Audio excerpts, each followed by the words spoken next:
Hello everyone, welcome to People's Academy में आपका स्वागत है। सो ये students, as you can see the screen, our today's discussion is based on article 370 and 35A। So किस तरह से ये आर्टिकल्स इंडियन कॉन्स्टिट्यूशन में इनकॉर्पोरेट किए गए, क्या स्पेशल प्रोविजंस हैं जो इन आर्टिकल्स की वजह से जम्मू एंड कश्मीर स्टेट को दिए जा रहे थे। ये सारी चीज़ें जो हैं हम एक सीक्वेंस के साथ इस पर्टिकुलर वीडियो में समझेंगे। अगर आप पहली बार वीडियो पे आए हैं तो आप चैनल को सब्सक्राइब करें एंड बाकी लोगों से शेयर करें। तो चलिए शुरू करते हैं। Let's try to understand what are the different provisions of these articles and how these articles were made part of Indian Constitution। किस तरह से इंडियन कॉन्स्टिट्यूशन का हिस्सा बनाया गया इन पर्टिकुलर आर्टिकल्स को। ये सारी चीजें हम एक डिटेल मैनर में इस वीडियो में समझने जा रहे हैं। So let's see. But before discussing the articles and their provisions, हम सबसे पहले थोड़ा सा बैकग्राउंड को समझ लेते हैं कि क्या सर्कमस्टांसिस थे उस टाइम पे, जम्मू एंड कश्मीर स्टेट की क्या पॉलिटिकल सिचुएशन थी उस टाइम पे, एंड किस तरह से ये एक्सेशन हुआ, इंडिया का पार्ट बना Jammu and Kashmir, and then ये सारा प्रोसेस शुरू हुआ। ये सारी चीज़ें जानना बहुत ज़रूरी है। तो 1947 से शुरू करते हैं। आपको पता है 1947 में इंडिया जो है इंडिपेंडेंट होने जा रहा था एंड उस टाइम पे इंडिया में डिफरेंट तरह की टेरिटरीज थी। उसमें से एक टेरिटरीज जो थी जिनको कहा जाता था प्रिंसली स्टेट्स, बिकॉज और भी बहुत तरह की टेरिटरीज थी, जैसे कि ब्रिटिश प्रोविंसेस भी थे इंडिया में उस टाइम पे।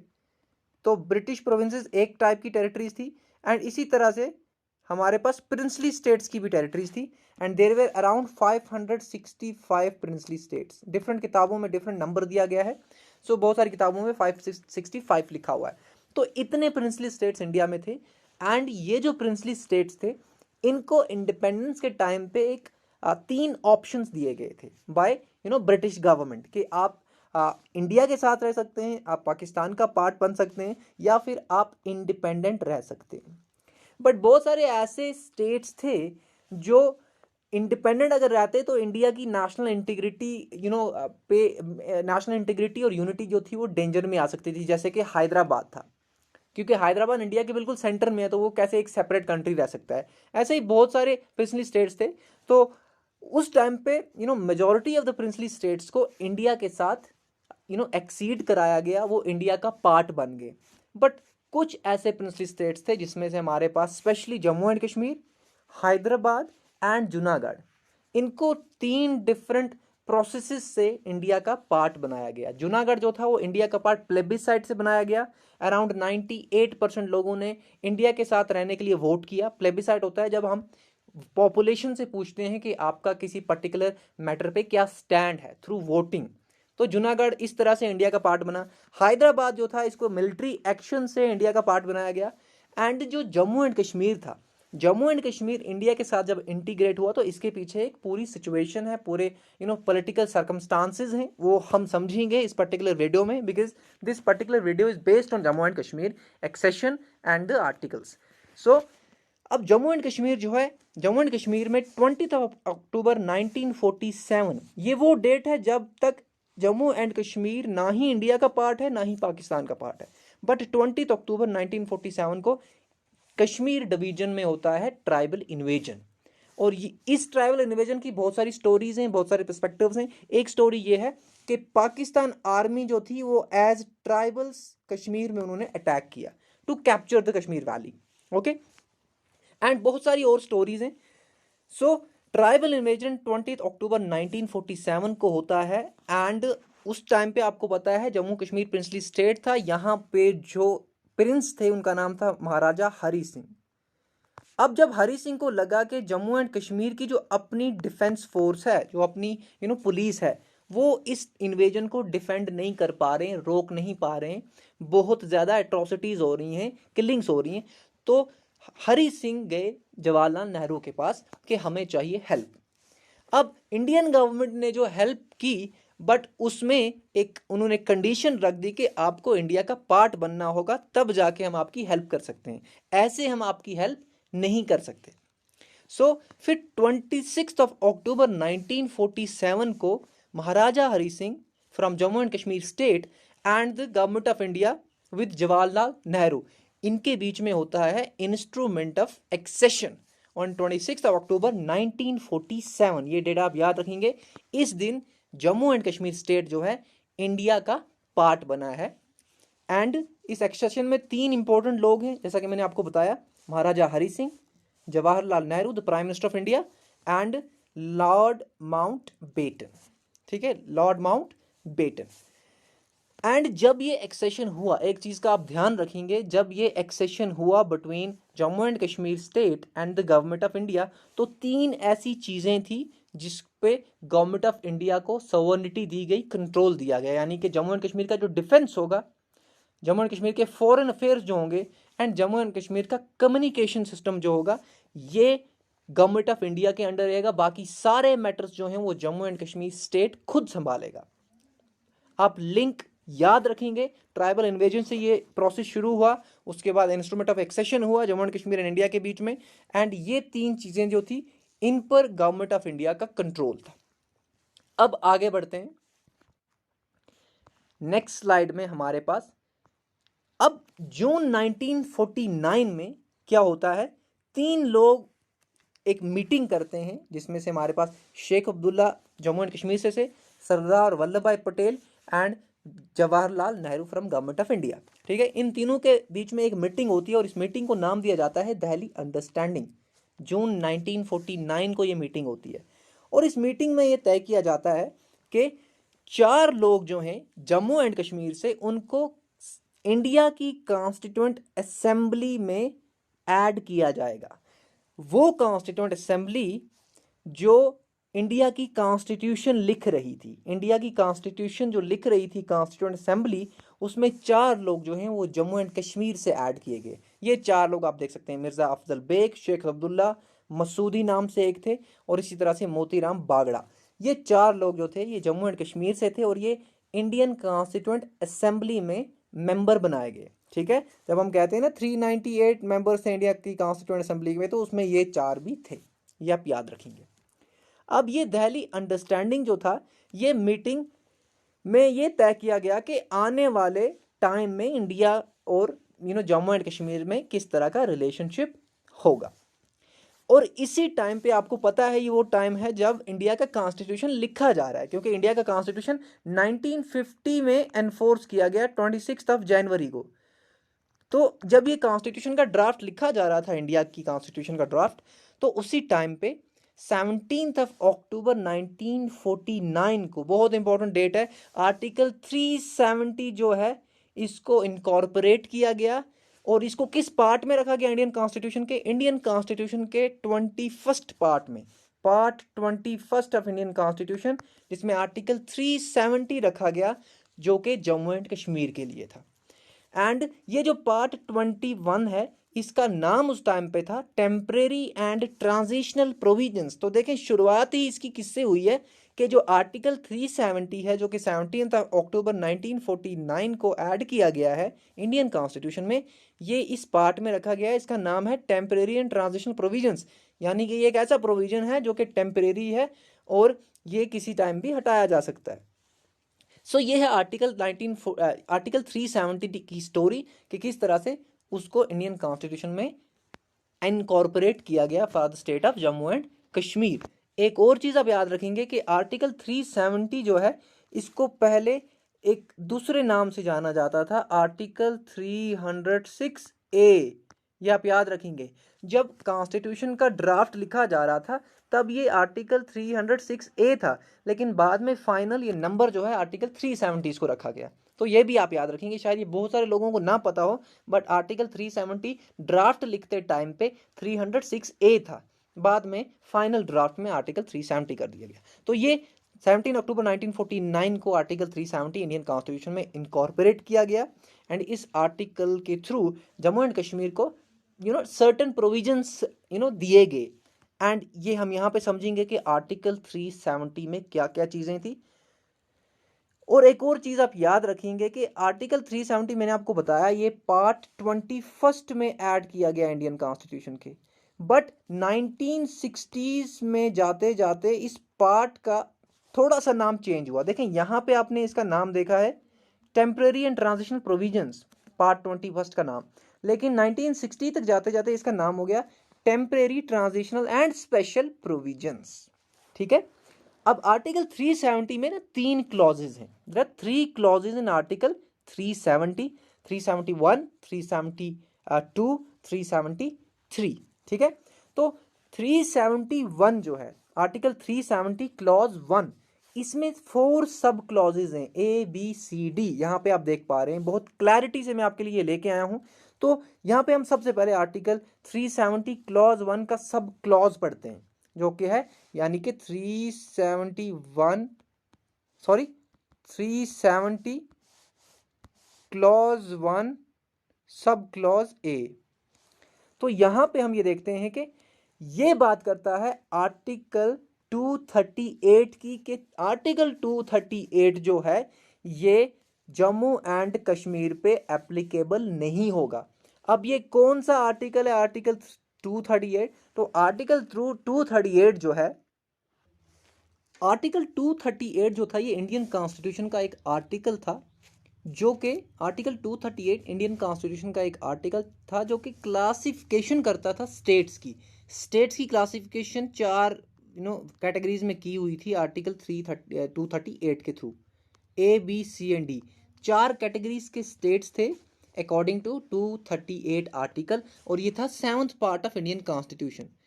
तो सबसे पहले आर्टिकल 370 का क्लॉज 1 सब क्लॉज A ये कहता है कि इंडियन कॉन्स्टिट्यूशन का 238 आर्टिकल जो कि क्लासिफिकेशन करता है स्टेट्स की, वो जम्मू एंड कश्मीर पे अप्लाई नहीं होगा। ये पहला प्रोविजन था 370 क्लॉज 1 सब क्लॉज A का। Then second 370 sub clause 1 clause B, 370 clause 1 sub clause B। तो ये कहता था कि पार्लियामेंट के जम्मू एंड कश्मीर में क्या पावर्स होंगे, क्योंकि पार्लियामेंट का काम क्या है, बेसिक काम लॉज को बनाना। अब कौन कौन से ऐसे लॉज हैं जो जम्मू एंड कश्मीर में पार्लियामेंट बना सकता है, ये हमें बताता है article 370 clause 1 sub clause B। तो यहाँ पे 2 चीजें आप याद रखेंगे, कुछ ऐसे मैटर्स हैं, क्योंकि आपको पता है पार्लियामेंट यूनियन लिस्ट और कॉन्करेंट लिस्ट दोनों पे लॉज बना सकता है। 3 लिस्ट होती है ना, यूनियन लिस्ट होती है, कॉन्करेंट लिस्ट होती है और स्टेट लिस्ट होती है, और पार्लियामेंट के पास ये पावर्स होते हैं, वो यूनियन लिस्ट और कॉन्करेंट लिस्ट में दोनों में किसी भी मैटर पे लॉ बना सकता है। तो आप यहां से ध्यान से सुने, जम्मू एंड कश्मीर में अगर कोई मैटर यूनियन लिस्ट में और कॉन्करेंट लिस्ट में है, या जैसे कि आपके पास यहाँ पे डिफेंस है, फॉरेन अफेयर्स है एंड कम्युनिकेशन है, ये तीनों मैटर्स यूनियन लिस्ट के पार्ट में है, ठीक है, ये यूनियन लिस्ट में होते हैं। तो इन पर यानी कि डिफेंस, फॉरेन अफेयर्स और कम्युनिकेशन, इन एरियाज पर जब पार्लियामेंट जम्मू एंड कश्मीर में लॉज बनाएगा, तो वो जम्मू एंड कश्मीर की गवर्नमेंट से कंसल्ट करके लॉज बनाएगा, यानी कि आपस में बातचीत होगी और लॉज बनाए जाएंगे। लेकिन अगर कोई ऐसा मैटर है जो कि ना डिफेंस से रिलेटेड है, ना फॉरेन अफेयर से रिलेटेड है, ना कम्युनिकेशन से रिलेटेड है, लेकिन यूनियन लिस्ट या फिर कॉन्करेंट लिस्ट में है, उस पे जब जम्मू एंड कश्मीर में पार्लियामेंट ऑफ इंडिया लॉज बनाएगा, तो जम्मू एंड कश्मीर की गवर्नमेंट से कॉन्करेंस लेनी होगी, यानी कि मंजूरी लेनी होगी, अप्रूवल लेना होगा। ये आप याद रखेंगे, कंसल्टेशन एंड कॉन्करेंस में यहाँ पे आप डिफरेंस समझेंगे। कंसल्टेशन कब करनी है जम्मू एंड कश्मीर की गवर्नमेंट से, जब पार्लियामेंट J&K में कोई लॉज बनाएगा और वो लॉज डिफेंस, फॉरेन अफेयर और कम्युनिकेशन से रिलेटेड है, तब सिर्फ उनसे बातचीत करके लॉज बनाया जा सकता है जम्मू एंड कश्मीर की गवर्नमेंट से। लेकिन अगर पार्लियामेंट जम्मू एंड कश्मीर में कोई लॉ बना रहा है और वो इन 3 मैटर से बाहर वाला मैटर है, यानी कि कोई और मैटर है, अदर मैटर्स हैं, ये 3 मैटर्स नहीं हैं, तो तब क्या होगा, तब वो लॉ कैसे बनेगा, इसका प्रोसेस ये होगा कि प्रेसिडेंशियल ऑर्डर निकलेगा, प्रेसिडेंट ऑफ इंडिया एक ऑर्डर निकालेगा, लेकिन वो ऑर्डर जो है प्रेसिडेंट ऑफ इंडिया, वो जम्मू एंड कश्मीर की गवर्नमेंट की कॉन्करेंस से निकालेगा, यानी कि जम्मू एंड कश्मीर गवर्नमेंट की मंजूरी, अप्रूवल चाहिए होगा प्रेसिडेंट को, तब प्रेसिडेंट ऑर्डर निकालेगा और तब उस ऑर्डर के थ्रू लॉ बनाएगा जम्मू एंड कश्मीर में पार्लियामेंट ऑफ इंडिया। तो आप फिर से याद रखें, मैं आपको बताना चाहता हूं एक बार फिर से रिपीट करके, article 370 clause 1 sub clause B ये कहता है कि जम्मू एंड कश्मीर में पार्लियामेंट कौन कौन सा लॉ बना सकता है। लेकिन 2 कैटेगरीज है यहाँ पे, अगर पार्लियामेंट डिफेंस, फॉरेन अफेयर और कम्युनिकेशन से रिलेटेड लॉ बना रहा है, तब सिर्फ जम्मू एंड कश्मीर गवर्नमेंट से कंसल्ट करना है। लेकिन अगर पार्लियामेंट जो है वो किसी और मैटर पे लॉ बना रहा है J&K में, तब उसको जम्मू एंड कश्मीर की गवर्नमेंट से कॉन्करेंस लेनी होगी एंड देन प्रेसिडेंशियल ऑर्डर निकलेगा एंड देन कोई लॉ बनेगा। ये है article 370 clause 1 sub clause B. And तीसरा जो हमारे पास सब क्लॉज है आर्टिकल 370 क्लॉज 1 का, वो है आर्टिकल 1 एंड 370 के इंडियन कॉन्स्टिट्यूशन के सिर्फ दो आर्टिकल जम्मू एंड कश्मीर में अप्लाई होंगे। एक आर्टिकल 1 है और एक आर्टिकल 370 है। आर्टिकल 1 क्या है? जो इंडिया को डिफाइन करता है, India that is Bharat is the union of states. तो इंडिया जो कि यूनियन ऑफ स्टेट्स है, जम्मू एंड कश्मीर उसका पार्ट है। ये आर्टिकल इंडियन कॉन्स्टिट्यूशन का J&K पे अप्लाई होता है। बट उसके साथ साथ आर्टिकल 370 भी जम्मू एंड कश्मीर में अप्लाई होगा, और ये दोनों आर्टिकल किसके हैं? इंडियन कॉन्स्टिट्यूशन के। तो article 370 clause 1 sub clause C हमें ये कहता है कि सिर्फ दो आर्टिकल जम्मू एंड कश्मीर में अप्लाई होंगे। आई होप यहां तक क्लियर है। उसके बाद जो article 370 clause 1 sub clause D है, वो ये कहता है कि अगर कोई और आर्टिकल 1 और 370 को छोड़ के इंडियन कॉन्स्टिट्यूशन का कोई और आर्टिकल जम्मू एंड कश्मीर में अप्लाई करना है, तो एक प्रेसिडेंशियल ऑर्डर निकलेगा, और उस प्रेसिडेंशियल ऑर्डर को जम्मू एंड कश्मीर गवर्नमेंट की कॉन्करेंस होनी चाहिए, यानी कि अप्रूवल होना चाहिए, तब वो आर्टिकल इंडिया का जम्मू एंड कश्मीर में अप्लाई हो सकता है। लेकिन आप एक चीज़ हमेशा याद रखना, कंसल्टेशन वहाँ पे चाहिए जहाँ पे ये तीन मैटर के रिलेटेड कोई लॉ बनाया जा रहा है या फिर कोई आर्टिकल अप्लाई हो रहा है, क्योंकि ये तीन मैटर एक्सेशन में डिफाइंड है कि भाई इन तीन मैटर्स पर इंडियन गवर्नमेंट का सवर्निटी है। बट अगर कोई और मैटर है या फिर कोई और आर्टिकल है जो इनसे नहीं है, तो तब जम्मू एंड कश्मीर गवर्नमेंट की कॉन्करेंस चाहिए, अदरवाइज सिर्फ कंसल्टेशन ही चाहिए। तो आप देख रहे हैं कि जम्मू एंड कश्मीर का इस आर्टिकल की वजह से इंडियन गवर्नमेंट के साथ किस तरह का रिलेशनशिप था। आई होप दिस इज क्लियर। सब फिर से एक बार देखते हैं। Article 370 clause 1 sub clause A ये कहता है कि 238 आर्टिकल जम्मू एंड कश्मीर पे अप्लाई नहीं होगा। Article 370 clause 1 sub clause B ये कहता है कि पार्लियामेंट जो है जम्मू कश्मीर में पावर लॉज बना सकता है, बट डिपेंड करता है कि वो लॉ किस मैटर पे बना सकता है, एंड उसी तरह से प्रोसीजर फॉलो किया जाएगा। अगर ये मैटर्स हैं तो सिर्फ कंसल्टेशन चाहिए जम्मू एंड कश्मीर की, अगर मैटर्स कुछ और हैं तो तब कॉन्करेंस चाहिए एंड प्रेसिडेंशियल ऑर्डर के थ्रू लॉ बनेगा। Article 370 clause 1 sub clause C ये कहता है कि सिर्फ दो आर्टिकल्स इंडियन कॉन्स्टिट्यूशन के जम्मू एंड कश्मीर पे अप्लाई होंगे, and article 370 clause 1 sub clause D ये कहता है कि 370 और आर्टिकल 1 को छोड़ के अगर कोई और आर्टिकल इंडियन कॉन्स्टिट्यूशन का जम्मू एंड कश्मीर में अप्लाई हो रहा है, तो वो देखना पड़ेगा कि क्या वो आर्टिकल जो है वो इन मैटर से रिलेटेड है। अगर इन मैटर से रिलेटेड है तो सिर्फ कंसल्टेशन चाहिए जम्मू एंड कश्मीर गवर्नमेंट की, लेकिन अगर कोई और मैटर से रिलेटेड है वो आर्टिकल, तो हमें फिर कॉन्करेंस चाहिए जम्मू एंड कश्मीर गवर्नमेंट की, एंड देन प्रेसिडेंशियल ऑर्डर के थ्रू वो आर्टिकल अप्लाई होगा। आई होप दिस इज क्लियर। अभी हमने 370 क्लॉज 1 समझा है, आगे बढ़ते हैं 370 क्लॉज 2 देखते हैं। अब 370 क्लॉज 2 क्या कहता है कि जम्मू एंड कश्मीर की गवर्नमेंट जो है उसकी जो कंसल्टेशन होगी, यानी कि जो भी मंजूरियां जम्मू एंड कश्मीर गवर्नमेंट ने दी होंगी इंडियन पार्लियामेंट को, इंडियन गवर्नमेंट को, वो फाइनली अप्रूव की जाएंगी किसके द्वारा? जम्मू एंड कश्मीर की कॉन्स्टिट्यूएंट असेंबली के द्वारा, क्योंकि यह भी तय किया गया था 1951 में ही जम्मू एंड कश्मीर की कॉन्स्टिट्यूएंट असेंबली बनाई जाएगी, जो कि जम्मू एंड कश्मीर के लिए एक सेपरेट कॉन्स्टिट्यूशन लिखेगी।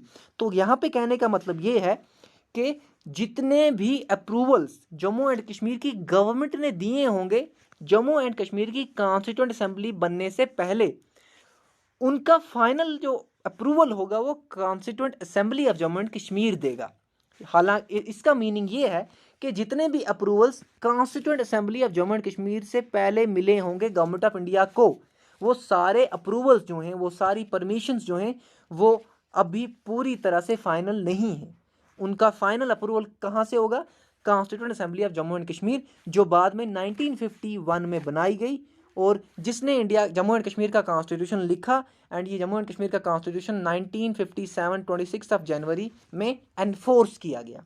तो आर्टिकल 370 क्लॉज 2 क्या कहता है कि जितने भी permissions Jammu and Kashmir government ने पार्लियामेंट ऑफ इंडिया को या फिर गवर्नमेंट ऑफ इंडिया को दिए होंगे वो तब तक फाइनल नहीं है, वो तब तक कंप्लीट नहीं है वो अप्रूवल्स, जब तक उनको constituent assembly of Jammu and Kashmir approve नहीं करेगी। और बाद में कॉन्स्टिट्यूंट असेंबली कब बनाई गई? 1951 में, ये आप याद रखेंगे।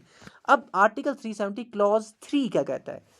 आर्टिकल 370 क्लॉज 3 इस आर्टिकल को हटाने की बात करता है, एब्रोगेशन की बात करता है कि किस तरह से आर्टिकल 370 को एब्रोगेट किया जा सकता है। तो इसको एब्रोगेट करने का प्रोसीजर क्या है? एक प्रेसिडेंशियल ऑर्डर निकलेगा, यानी कि प्रेसिडेंट एक ऑर्डर निकालेगा, जो कि बाद में 2019 में आपने देखा एक प्रेसिडेंशियल ऑर्डर निकला था, क्योंकि प्रोसीजर ही यही था। आर्टिकल 370 क्लॉज 3 कहता है कि अगर आर्टिकल 370 को हटाना है तो एक प्रेसिडेंशियल ऑर्डर निकाला जाएगा, लेकिन ये प्रेसिडेंशियल ऑर्डर जो है ऐसे नहीं निकलेगा, इसको जम्मू एंड कश्मीर की कॉन्स्टिट्यूएंट असेंबली की रिकमेंडेशन चाहिए। यानी कि जम्मू एंड कश्मीर की कॉन्स्टिट्यूएंट असेंबली जो होगी, जो कि 1951 में बनाई गई, ये प्रेसिडेंट को रेकमेंड करेगी कि भाई आप इस आर्टिकल को आप हटा दो, देन प्रेसिडेंशियल ऑर्डर के थ्रू ये आर्टिकल हटाया जाएगा। और यही 2019 में किया गया, प्रेसिडेंशियल ऑर्डर लाया गया। बट अब यहाँ पे एक सवाल ये भी है कि कॉन्स्टिट्यूएंट असेंबली जब 1951 में बनी और उसने कॉन्स्टिट्यूशन कंप्लीट किया 1956 में, और उसके बाद कॉन्स्टिट्यूएंट असेंबली जो है ये डिसॉल्व हो गई, खत्म होगी कॉन्स्टिट्यूएंट असेंबली। अब तो कॉन्स्टिट्यूएंट असेंबली है नहीं, तो एब्रोगेशन के टाइम पे अब कौन रेकमेंड करेगा प्रेसिडेंट को कि आर्टिकल 370 को हटाओ? क्योंकि आर्टिकल 370 क्लॉज 3 में तो यही लिखा गया है कि 370 को हटाने के लिए प्रेसिडेंशियल ऑर्डर निकलेगा, और वो प्रेसिडेंशियल ऑर्डर रिकमेंडेशन होंगी किसकी? Constituent assembly of Jammu and Kashmir. लेकिन 2019 में तो जम्मू एंड कश्मीर की कॉन्स्टिट्यूएंट असेंबली थी नहीं, तो ये रेकमेंड कौन करता प्रेसिडेंट को कि इस आर्टिकल को अब हटाना चाहिए? लेकिन इसका ये एक और इंटरप्रिटेशन होती है कि अगर अब कॉन्स्टिट्यूएंट असेंबली है ही नहीं तो रिकमेंडेशन चाहिए ही नहीं, अगर होती तो रिकमेंडेशन चाहिए होती। ये एक इसका पर्सपेक्टिव है, एक इसका इंटरप्रिटेशन है कि अगर constituent assembly of Jammu and Kashmir होती तब उसका हमें रिकमेंडेशन चाहिए होता, वो थी ही नहीं तो हमें रिकमेंडेशन चाहिए ही नहीं।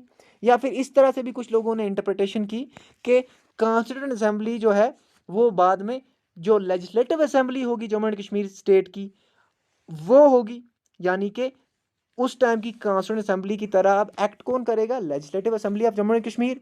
लेकिन 2019 में जम्मू एंड कश्मीर की लेजिस्लेटिव असेंबली भी नहीं थी, फिर किसने रिकमेंडेशन दी कि प्रेसिडेंशियल ऑर्डर निकालो और आर्टिकल 370 को एब्रोगेट करो? ये हम एब्रोगेशन के वीडियो में देखेंगे, अभी वीडियो लंबा हो जाएगा, हमें काफ़ी सारी चीज़ें और डिस्कस करनी है। तो ये है आर्टिकल 370 से रिलेटेड 3 क्लॉजेज जो कि डिफरेंट बातें करते हैं जम्मू एंड कश्मीर स्टेट से related. Jammu and Kashmir state में इंडियन कॉन्स्टिट्यूशन का कौन सा आर्टिकल अप्लाई होगा, जम्मू एंड कश्मीर में पार्लियामेंट के क्या पावर्स हैं, अगर इन 3 मैटर्स को छोड़ के कोई और मैटर है तो उस पर लॉ कैसे बनाया जाएगा, ये सारी चीज़ें यहाँ पे आर्टिकल 370 के ये 3 क्लॉजेज बताते हैं हमें।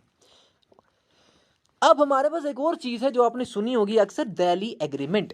एक हमने पढ़ा था दिल्ली अंडरस्टैंडिंग 1949 वाला, दिस वन। लेकिन ये है दिल्ली एग्रीमेंट। अब दिल्ली एग्रीमेंट क्या है यहाँ पे आप देख लेते हैं। गवर्नमेंट ऑफ इंडिया और government of Jammu and Kashmir में क्या हुआ, ये एक एग्रीमेंट होता है 1952 में, और इस एग्रीमेंट में ये देखा जाता है कि आने वाले समय में जम्मू एंड कश्मीर और इंडियन गवर्नमेंट किस तरह से इनमें रिलेशनशिप होगा, और किस तरह से क्या प्रोविजंस होंगे, क्या सोवर्निटी होगी गवर्नमेंट ऑफ इंडिया की जम्मू एंड कश्मीर पे, एंड जम्मू एंड कश्मीर के अपने क्या पर्टिकुलर राइट्स और प्रिविलेजेस होंगी। तो दिल्ली एग्रीमेंट में ये बहुत सारी चीज़ें डिस्कस की गई, कुछ इंपॉर्टेंट मैं आपके लिए लेके आया हूँ। पहली चीज़ ये कही गई कि जम्मू एंड कश्मीर गवर्नमेंट को हर एक मैटर पे क्या होगी, सॉवर्निटी होगी, एक्सेप्ट वो मैटर्स जो एक्सेशन में डिस्कस किए हैं, जो कि 3 मैटर्स हैं, defence, foreign affairs and communications. इनको छोड़ के जितने भी मैटर्स हैं जम्मू एंड कश्मीर स्टेट में, उन पे जम्मू एंड कश्मीर की सॉवर्निटी होगी। ठीक है। दूसरा, जम्मू एंड कश्मीर का एक अपना सेपरेट फ्लैग होगा और साथ साथ इंडिया का फ्लैग भी होगा। तीसरा ये कि जम्मू एंड कश्मीर का एक सदर रियासत होगा। ठीक है, जिसको प्रेसिडेंट ऑफ इंडिया कहते हैं, क्योंकि जम्मू एंड कश्मीर का अपना प्रेसिडेंट था और अपना प्राइम मिनिस्टर था। ये 1965 तक ये नॉमेनक्लेचर चलता रहा, फिर 1965 में वो चेंज हो गया। तो ये भी इस टाइम पे ये तय किया गया दिल्ली एग्रीमेंट में कि इनका एक अपना सदर रियासत होगा, जिसको जम्मू एंड कश्मीर की लेजिस्लेचर इलेक्ट करेगा। इसके साथ साथ फंडामेंटल राइट्स जो होंगे इंडियन कॉन्स्टिट्यूशन के, वो पूरी तरह से जम्मू एंड कश्मीर पे अप्लाई नहीं होंगे। Fourth one, supreme court of India जो है उसका जम्मू एंड कश्मीर पे सिर्फ एपिलेट ज्यूरिसडिक्शन होगा। एपिलेट ज्यूरिसडिक्शन का मीनिंग ये होता है कि अगर जम्मू एंड कश्मीर का हाई कोर्ट और जम्मू एंड कश्मीर का हाई कोर्ट है, वो कोई फैसला देता है, उस फैसले से कोई खुश नहीं है, तो फिर एक अपील के through supreme court of India में जाया जा सकता है। लेकिन ओरिजिनल ज्यूरिसडिक्शन जो है वो सुप्रीम कोर्ट की जम्मू एंड कश्मीर में नहीं होगी, सिर्फ अपीलिएट ज्यूरिसडिक्शन होगी। एंड एक और था कि प्रेसिडेंट जो है वो JNK के इंटरनल मैटर्स में इमरजेंसी डिक्लेयर नहीं कर सकता। हाँ, वॉर के टाइम पे प्रेसिडेंट ऑफ इंडिया जो है वो इमरजेंसी डिक्लेयर कर सकता है जम्मू एंड कश्मीर में, लेकिन इंटरनल डिस्टर्बेंस यानी कि जम्मू एंड कश्मीर के इंटरनल अफेयर्स के टाइम पे प्रेसिडेंट वहाँ पे इमरजेंसी डिक्लेयर नहीं कर सकता। आपको पता है ना, इंडियन कॉन्स्टिट्यूशन में 352 आर्टिकल जो है वो इमरजेंसी से रिलेटेड है। इनफैक्ट 3 तरह के इमरजेंसीज हैं, अब यहाँ नहीं पढ़ेंगे क्योंकि लंबा हो जाएगा। तो ये दिल्ली एग्रीमेंट था जो कुछ इंपॉर्टेंट प्रोविजंस जो मैं आपके लिए यहाँ पे लेके आया हूँ। आई होप दिस इज क्लियर, बहुत आसान है इनको याद रखना। इससे आगे बढ़ते हैं एंड अब हमारे पास है आर्टिकल 35A कि अब ये आर्टिकल 35A कहाँ से आया। हमने वो तो देख लिया कि 1949 में इंडियन कॉन्स्टिट्यूशन में आर्टिकल 370 जो है वो पार्ट 21 में ऐड किया गया। ठीक है, ये हमें पता है। इंडियन कॉन्स्टिट्यूशन जब बनाई जा रही थी तभी आर्टिकल 370 को JNK के लिए इंडियन कॉन्स्टिट्यूशन में अप्रूव किया गया, इनकॉर्पोरेट गया था 1949 में। लेकिन ये 35A आर्टिकल कहाँ से आया एंड ये 35A आर्टिकल था कहाँ पे? क्योंकि आप किसी भी कॉन्स्टिट्यूशन की किताब को उठा के देख लो, आप सीधा देखेंगे 35 आर्टिकल से फिर 36 आर्टिकल शुरू होता है। There is no 35A Indian constitution. आप कोई भी किताब उठा के देख लो, you will not find 35A। Fundamental right chapter 35 पे खत्म होता है एंड 36 से डायरेक्टिव प्रिंसिपल शुरू हो जाते हैं। But there is no 35A article in Indian constitution, the book of Indian constitution, but it was a part of Indian constitution, but in a very different way. किस तरह से इसको Indian constitution का part रखा गया लेकिन Indian constitution में नहीं रखा गया, ये हम समझेंगे। तो क्या होता है कि 14 मई 1954 को एक प्रेसिडेंशियल ऑर्डर निकाला जाता है। 1954 को एक प्रेसिडेंशियल ऑर्डर निकाला जाता है एंड वो प्रेसिडेंशियल ऑर्डर का नाम होता है the constitution application to Jammu and Kashmir order 1954।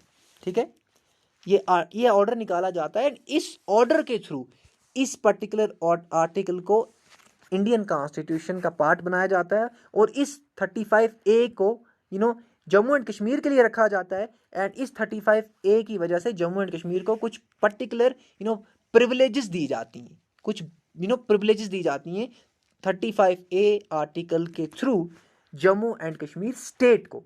And ये 35A आर्टिकल जो है ना, ये पार्लियामेंट ने इंट्रोड्यूस नहीं किया है इंडिया में, इंडियन कॉन्स्टिट्यूशन में। ये एक प्रेसिडेंशियल ऑर्डर के थ्रू जम्मू एंड कश्मीर को प्रोवाइड किया गया है। यानी कि जम्मू एंड कश्मीर के लिए ये आर्टिकल 35A जो था ये एक प्रेसिडेंशियल ऑर्डर से आया है, ये पार्लियामेंट के प्रोसेस के थ्रू नहीं आया है। अब एक सबसे बेसिक जो चीज़ है इस पर्टिकुलर आर्टिकल की वो हम यहाँ पे पढ़ लेते हैं। No law of Indian parliament shall be applicable in Jammu and Kashmir if inconsistent with the laws of the Jammu and Kashmir state. यानी कि जम्मू एंड कश्मीर स्टेट के जो लॉज हैं, जम्मू एंड कश्मीर स्टेट ने जो अपने कानून बनाए हुए हैं, अगर कोई भी पार्लियामेंट का लॉ उन लॉज से जो कि जम्मू एंड कश्मीर स्टेट के अपने लॉज हैं उनसे मेल नहीं खाता है, उनसे इनकंसिस्टेंट है, तो वो जम्मू एंड कश्मीर स्टेट में अप्लाई नहीं होगा। तो सीधी सीधी बात है कि भाई Jammu and Kashmir state government का ये था, Jammu and Kashmir state government का कोई भी लॉ है एंड अगर पार्लियामेंट ने जो लॉ बनाया है वो जम्मू एंड कश्मीर स्टेट के लॉज से यानी कि अलाइंड नहीं है, जम्मू एंड कश्मीर स्टेट के लॉज के अकॉर्डिंगली नहीं है, देन वो इंडियन पार्लियामेंट का लॉ जो है वो जम्मू एंड कश्मीर स्टेट में अप्लाई नहीं होगा। ठीक है, तो सीधी सीधी बात है कि भाई पार्लियामेंट वालों आपका कोई भी लॉ हम नहीं मानेंगे और अगर वो हमारे अकॉर्डिंगली सही नहीं है। ये आर्टिकल 35A का सबसे फंडामेंटल प्रोविजन है। अब एक और चीज़ यहाँ पे मैंने लिखी है 35A not actually in constitution. ये मैंने आपको बता दिया कि कॉन्स्टिट्यूशन की किताब में ये आर्टिकल नहीं है, it was just made through a presidential order in 1954। अब इस आर्टिकल 35A के कुछ बेसिक प्रोविजंस हम पढ़ लेते हैं। तो बेसिक प्रोविजंस में, बेसिक फीचर्स में क्या हुआ कि आर्टिकल 35A J&K गवर्नमेंट को एम्पावर करता है किस चीज़ के लिए, कि J&K गवर्नमेंट ये डिसाइड करेगी कि उनके स्टेट का नागरिक कौन है, वहाँ का रेजिडेंट कौन है। तो जो कि परमानेंट रेजिडेंट का जम्मू एंड कश्मीर में सिस्टम था, अभी भी आप देखें डोमिसाइल बनती है, लेकिन उस टाइम पे बहुत हार्ड एंड फास्ट रूल था। तो ये Jammu and Kashmir state government decide करेगी कि वहाँ का रेजिडेंट कौन है और कौन नहीं है। और ये पावर कहाँ से मिला है, 35A से मिला है जम्मू एंड कश्मीर गवर्नमेंट को। और 35A कब आया, 1954 में आया। और 35A 1954 में कैसे आया, प्रेसिडेंशियल ऑर्डर के थ्रू आया, ठीक है, पार्लियामेंट के थ्रू नहीं आया। दूसरी चीज़, जम्मू एंड कश्मीर गवर्नमेंट को एम्पावर करता है ये आर्टिकल कि वो जम्मू एंड कश्मीर के रेजिडेंट्स को स्पेशल राइट्स और प्रिविलेजेस देगा। और क्या क्या स्पेशल राइट्स और प्रिविलेजेस थे, यहाँ पे हम देख लेते हैं। एक तो एम्प्लॉयमेंट का राइट था कि बाहर का कोई एम्प्लॉयमेंट नहीं ले सकता, गवर्नमेंट एम्प्लॉयमेंट। प्रॉपर्टी एक्विजिशन, बाहर का कोई जमीन नहीं ले सकता, ठीक है। पब्लिक एड्स एंड वेलफेयर्स, तो ये सारे प्रिविलेजेस स्पेशल राइट्स जो थे, ये Jammu and Kashmir state Jammu and Kashmir के लोगों को दे सकता था। और ये power Jammu and Kashmir government को किससे मिले, 35A से, ये आप याद रखेंगे। ये थे वो स्पेशल प्रोविजंस जो हमेशा बात की जा रही थी, टीवी पे डिबेट्स होते थे 370 के एब्रोगेशन के बाद के अब हम जम्मू एंड कश्मीर में लैंड लेंगे। बाहर के लोगों का ये एक सबसे बड़ा यही स्टेटमेंट होता था 370 की एब्रोगेशन के बाद। सो वट एवर, उन्होंने लैंड लिया नहीं लिया we don't care, but the thing is के ये 35A जो है, इस तरह के पर्टिकुलर प्रोविजंस जो हैं वो इंडिया जम्मू एंड कश्मीर को देता है, जम्मू एंड कश्मीर के लोगों को देता है, ठीक है। I hope this is clear. So this was article 35A, the provisions, the features and article 370, ठीक है। एक बार फिर से quickly we will just see के 1947 में प्रिंसली स्टेट्स को चॉइस दी गई थी कि इंडिया पाकिस्तान या फिर इंडिपेंडेंट रहो। फिर जम्मू एंड कश्मीर एक्सेशन के थ्रू, बिकॉज ट्राइबल इन्वेजन हो गया, जम्मू एंड कश्मीर गवर्नमेंट को डिफेंस की ज़रूरत पड़ी। उन्होंने जम्मू एंड कश्मीर उन्होंने इंडियन गवर्नमेंट के साथ इंस्ट्रूमेंट ऑफ एक्सेशन साइन किया इन 3 मैटर्स को लेके कि भाई बस यही 3 मैटर्स आपके हाथ में रहेंगे। एंड उसके बाद क्या हुआ, फिर दिल्ली अंडरस्टैंडिंग हुआ। फिर जम्मू एंड कश्मीर के 4 लोग जो हैं कॉन्स्टिट्यूंट असेंबली ऑफ इंडिया में लाए गए। एंड इंडियन कॉन्स्टिट्यूशन में एक आर्टिकल इंक्लूड किया गया 1949 में, 370 नाम रखा गया। एंड वो पार्ट 21 में था, ठीक है। एंड 370 के 3 क्लॉजेज थे। एंड 370 क्लॉज 1 के 4 सब क्लॉजेज थे। पहला सब क्लॉज कहता था कि 238 of Indian constitution Jammu and Kashmir पे अप्लाई नहीं होता है। दूसरा ये कहता था कि पार्लियामेंट के कुछ पावर्स हैं जो जम्मू एंड कश्मीर पे हैं, पार्लियामेंट कुछ मैटर्स पे लॉ बना सकता है जम्मू एंड कश्मीर में, लेकिन अगर वो मैटर्स ये हैं तो जम्मू एंड कश्मीर गवर्नमेंट की सिर्फ कंसल्टेशन चाहिए। लेकिन अगर वो ये मैटर्स नहीं है तो फिर पार्लियामेंट तभी लॉ बना सकता है जब प्रेसिडेंशियल ऑर्डर निकलेगा, ठीक है। एंड देन सिर्फ 2 आर्टिकल्स इंडियन कॉन्स्टिट्यूशन के जम्मू एंड कश्मीर पे अप्लाई होंगे, 370 और आर्टिकल 1। एंड चौथा क्लॉज सब क्लॉज जो था वो ये था कि जम्मू एंड कश्मीर पे अगर और कोई आर्टिकल अप्लाई करना है तो प्रेसिडेंशियल ऑर्डर के थ्रू आएगा, ठीक है।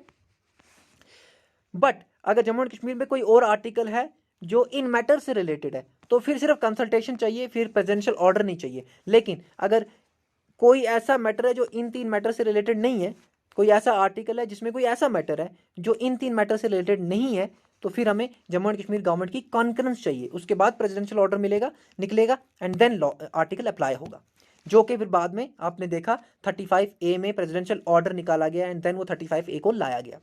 तो यहाँ से 370 क्लॉज 2 कहता है कि भाई सारे प्रोविजन जो है ना ये constituent assembly of Jammu and Kashmir के फाइनल अप्रूवल पे बेस्ड हैं, ठीक है। फाइनल अप्रूवल जब तक नहीं मिलेगा, ये सारे जो अप्रूवल्स आज तक मिले हैं इंडियन गवर्नमेंट को, ये पूरी तरह से कंप्लीट नहीं है, ठीक है।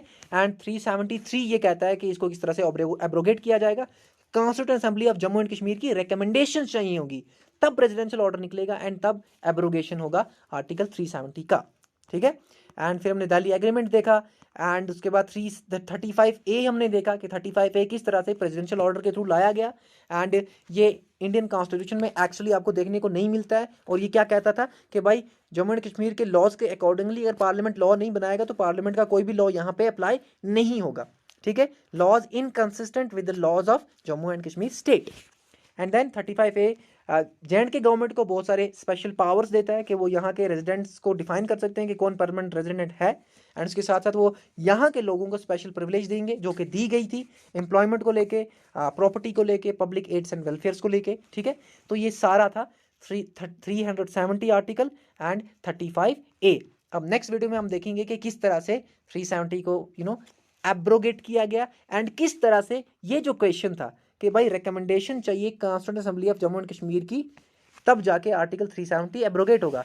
अब ये थी नहीं, क्योंकि ये तो 1957 में ही डिसॉल्व हो गई। कॉन्स्टिट्यूशन जैसे ही कंप्लीट हुआ तो कॉन्स्टिट्यूंट असेंबली डिसॉल्व हो गई। तो उसके बाद फिर ये रिकमेंडेशन किसने दी, एंड ये प्रेसिडेंशियल ऑर्डर कैसे निकला, एंड 370 कैसे एब्रोगेट हुआ, ये सारी चीज़ें हम नेक्स्ट वीडियो में समझेंगे। Till then, good bye, take care and have a nice day. I hope you just enjoyed this video, because आपने बहुत सारे वीडियोस देखे होंगे, ढूंढे होंगे इंटरनेट पे, बट इस तरह से लिंकेज मैंने भी कहीं नहीं देखा। So that is why I try to present in a very clean and very easy way.